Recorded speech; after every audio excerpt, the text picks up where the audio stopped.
हिंदू धर्म में बलि प्रथा कब से थी?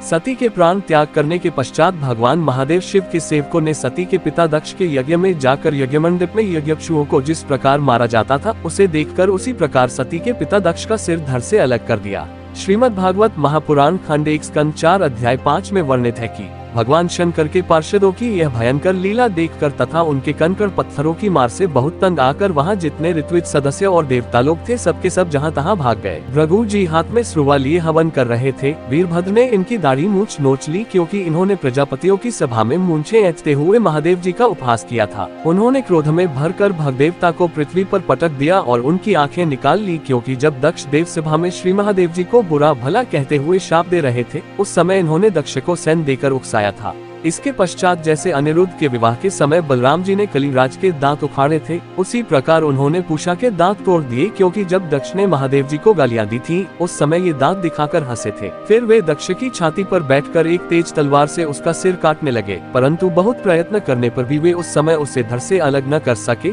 जब किसी भी प्रकार के अस्त्र शस्त्रों से दक्ष की त्वचा नहीं कटी तब वीरभद्र को बड़ा आश्चर्य हुआ और वे बहुत देर तक विचार करते रहे। तब उन्होंने यज्ञ मंडप में यज्ञ पशुओं को जिस प्रकार मारा जाता था उसे देखकर उसी प्रकार दक्ष रूप उस यजमान पशु का सिर धड़ से अलग कर दिया।